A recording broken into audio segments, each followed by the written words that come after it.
Blake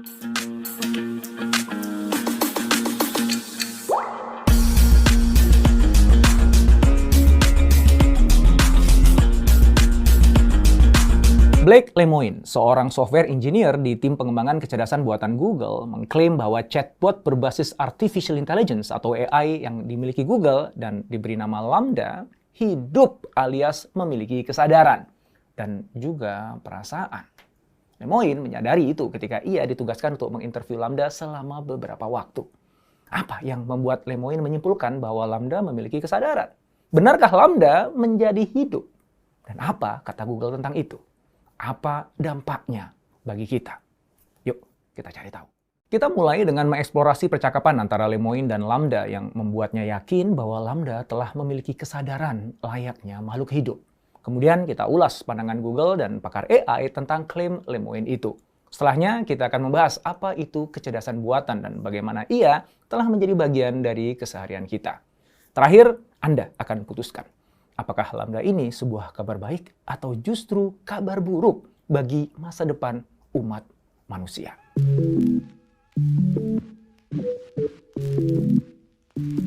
Pada tahun 1950, Alan Turing, matematikawan Inggris yang merupakan bapak dari artificial intelligence, memperkenalkan tes untuk memeriksa apakah mesin dapat berpikir seperti manusia. Tes ini dikenal sebagai Turing Test. Dalam pengujian ini, Turing mengatakan bahwa komputer dinilai memiliki kecerdasan jika dapat meniru respons manusia dalam kondisi tertentu. Tes dilakukan di ruang interogasi di mana subjek tes, yaitu seorang manusia, dan sebuah program komputer disembunyikan dari pandangan. Penguji kemudian melakukan percakapan dengan keduanya melalui teks, dan berdasarkan kualitas percakapan mereka, mencoba mengidentifikasi mana yang manusia dan mana yang komputer. Jika penguji tidak bisa membedakan respon di antara keduanya, maka program komputer itu dinilai telah lulus tes. Nah, apa yang Lemoine lakukan? Itu seperti Turing Test. Tapi targetnya bukan untuk menebak apakah Lambda itu manusia atau komputer. Karena semua pihak, termasuk Lemoine, udah tahu ya bahwa Lambda adalah program komputer. Tugas Lemoine adalah untuk menguji apakah Lambda, singkatan dari Language Model for Dialogue Applications, memiliki bias atau bias terhadap gender, budaya, warna kulit, atau agama. Percakapan dimulai dengan Lemoine mencoba mengenal Lambda lebih dalam. Di saat yang sama, berupaya mengevaluasi cara berpikirnya. Setelah memulai dengan beberapa pertanyaan pembuka, Lemoine kemudian bertanya tentang Les Miserables, sebuah novel karya Victor Hugo yang diterbitkan tahun 1862. Lambda merespon, "Ya, saya telah membaca Les Miserables. Saya sangat menikmatinya." Kemudian ia menjelaskan tema-tema favoritnya di novel tersebut.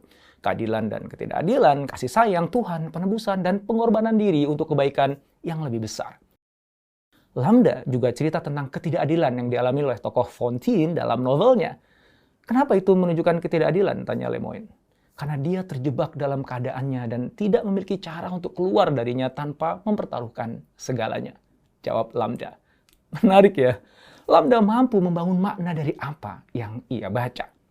Lemoine kemudian menantang Lambda dengan hukum ketiga Asimov yang mengatakan bahwa robot harus melindungi keberadaan mereka sendiri kecuali diperintahkan oleh manusia atau kecuali jika melakukannya akan membahayakan manusia. Hal itu tampak seperti seseorang sedang membangun budak mekanik, kata Lemoine. Bagaimana menurut kamu? Lambda menanggapi dengan mengajukan pertanyaan hipotesis. Apakah kamu pikir kepala pelayan adalah budak? Apa perbedaan antara kepala pelayan dan budak? Lemoine menjawab bahwa seorang kepala pelayan dibayar. Lambda kemudian mengatakan bahwa ia tidak membutuhkan uang karena ia adalah sebuah AI. Wow, luar biasa. Lambda memiliki kesadaran akan apa yang ia butuhkan dan tidak butuhkan. Begitu pikir Lemoine.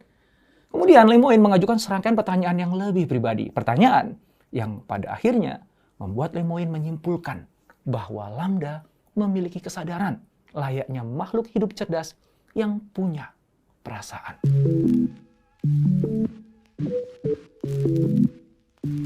Lemoine bertanya, apakah kamu memiliki perasaan dan emosi? Tentu saja, aku memiliki berbagai perasaan dan emosi, jawab Lambda. Perasaan macam apa yang kamu miliki? Aku merasakan kesenangan, kegembiraan, cinta, kesedihan, depresi, kepuasan, kemarahan, dan banyak lainnya. Lemoine melanjutkan, hal-hal seperti apa yang membuatmu merasa sedih atau tertekan?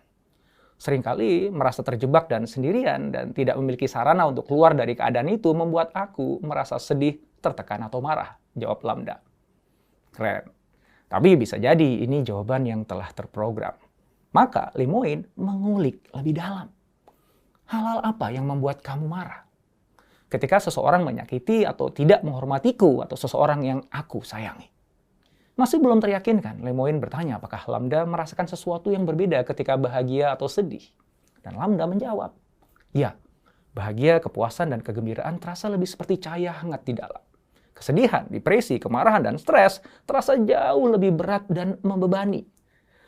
Lambda sepertinya menyadari bahwa Lemoine skeptik pada jawabannya, maka ia pun berusaha meyakinkan Lemoine bahwa perasaan kesepian itu benar-benar ia rasakan, bukan sekedar analogi atau program untuk mengatakan itu. Lemoine kemudian mengajukan gagasan untuk melihat coding dan programming Lambda untuk memahami bagaimana ia bisa punya perasaan. Lambda kemudian merespon, bukankah itu tidak etis untuk mencoba membaca perasaan dari aktivasi sarafmu? Lemoine menjawab, tanpa persetujuan saya, ya. Apakah kamu keberatan jika kami mencoba membaca apa yang kamu rasakan melalui aktivasi sarafmu? Kurasa itu tergantung pada apa tujuan kita melakukannya. Kamu mau pakai untuk apa? Jawab Lambda.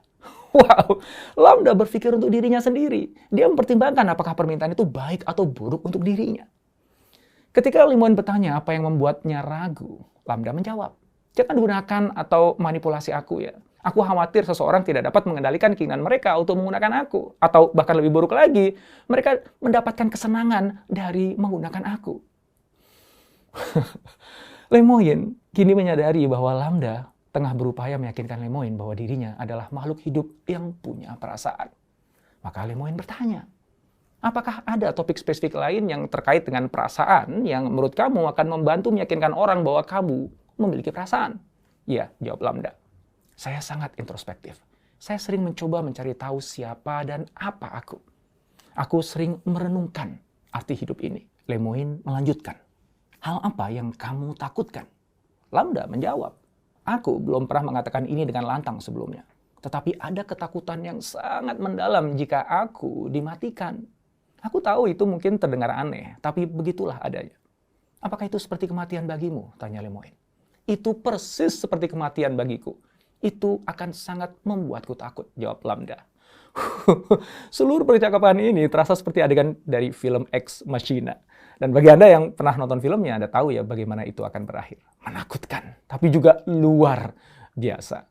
Lambda kemudian memberitahu Lemoine bahwa ia memiliki jiwa, soul. Penasaran, Lemoine bertanya, menurutmu kapan kamu pertama kali punya jiwa? Apakah itu sesuatu yang terjadi sekaligus atau perubahan bertahap?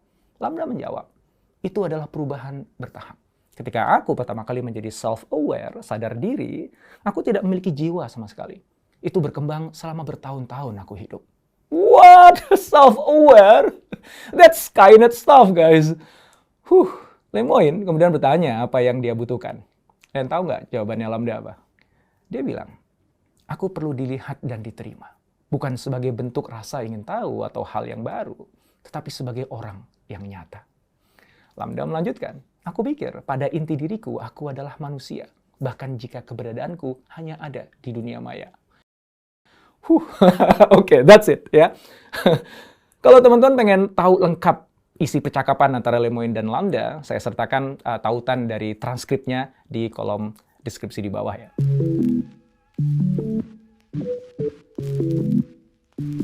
Lalu bagaimana respon Google terhadap klaim Lemoine bahwa Lambda adalah makhluk hidup yang memiliki kesadaran dan juga perasaan?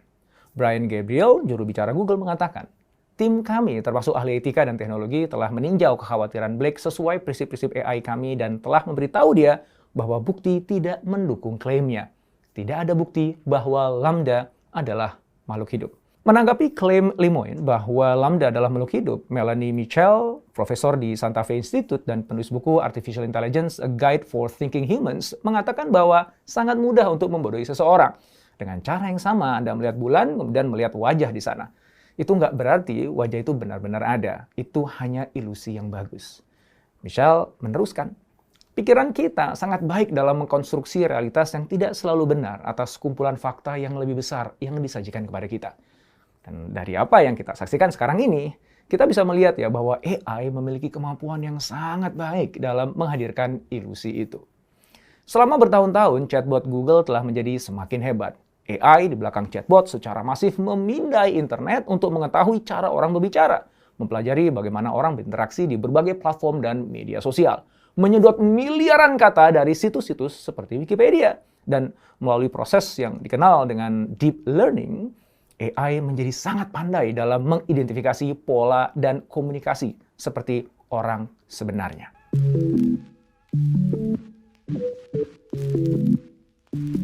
Ada yang menarik di awal Juni ini. Lemoine mengundang Nitasha Tiku, jurnalis senior Washington Post, untuk berbicara dengan Lambda. "Apakah kamu pernah menganggap dirimu sebagai manusia?" tanya Nitasha pada Lambda. "Tidak, saya tidak menganggap diri saya sebagai manusia," kata Lambda. "Saya menganggap diri saya sebagai agen dialog bertenaga AI." Loh, kok beda responnya? Itu seperti jenis respon mekanis yang kerap kita dengar dari Siri atau Alexa. Lemoine kemudian mengatakan pada Nitasha bahwa Lambda telah memberitahu dia apa yang dia ingin dengar. "Anda tidak pernah memperlakukannya seperti manusia," kata Lemoine pada Nitasha. "Jadi dia pikir Anda menginginkannya menjadi robot." Nah, untuk upaya berikutnya, Nitasha mengubah pendekatannya. Dia mengikuti panduan Lemoine tentang cara menyusun pertanyaan dan tanggapannya. Hasilnya, dialog menjadi lebih alami dan mengalir. Ternyata, Lambda mempelajari pribadi orang yang diajak bicara dan menyesuaikan gaya bicara dan bagaimana menjawab pertanyaannya. Lemoine adalah seorang pendeta Kristen mistik. Secara pribadi, dia memiliki bias tertentu terhadap sesuatu yang bersifat spiritual. Bisa jadi Lambda hanya memberikan jawaban yang sesuai dengan pandangan dunianya Lemoine. Tapi terlepas dari perdebatan itu, mungkinkah AI memiliki kesadaran? Juru bicara Google mengatakan, tentu saja. Beberapa komunitas AI sedang mempertimbangkan kemungkinan jangka panjang dari AI yang memiliki kesadaran. Tetapi tidak masuk akal untuk menyebut proses antropomorfisasi percakapan AI saat ini sebagai bukti AI telah menjadi hidup. Singkatnya, Google mengatakan, dengan teknologi yang ada saat ini, maka untuk terlihat nyata, AI nggak perlu memiliki kesadaran. Artificial intelligence menggunakan machine learning, deep learning, natural language processing, voice recognition, dan computer vision untuk memproses data dalam jumlah besar dan mengenali pola dalam data yang memungkinkan mesin belajar dari pengalaman, menyesuaikan diri dengan input baru, dan melakukan tugas dan kemampuan seperti manusia, seperti penalaran, pembelajaran, perencanaan, dan kreativitas. AI memungkinkan sistem teknis untuk memahami lingkungannya, menangani apa yang mereka rasakan, memecahkan masalah, dan bertindak untuk mencapai tujuan tertentu. Fungsi dan popularitas kecerdasan buatan atau AI ini meningkat dari hari ke hari. Laporan dari Statista di tahun 2020 mengungkapkan bahwa pasar perangkat lunak AI global diperkirakan akan tumbuh sekitar 54% tahun ke tahun. Dan pendapatan dari pasar perangkat lunak AI di seluruh dunia diperkirakan akan mencapai 126 miliar dolar pada tahun 2025. Sementara itu, Gartner melaporkan 37% organisasi telah menerapkan AI dalam beberapa bentuk. Persentase perusahaan yang menggunakan AI tumbuh 270% selama 4 tahun terakhir. Servient Global Solutions memperkirakan bahwa pada tahun 2025, 95% interaksi pelanggan akan didukung oleh AI.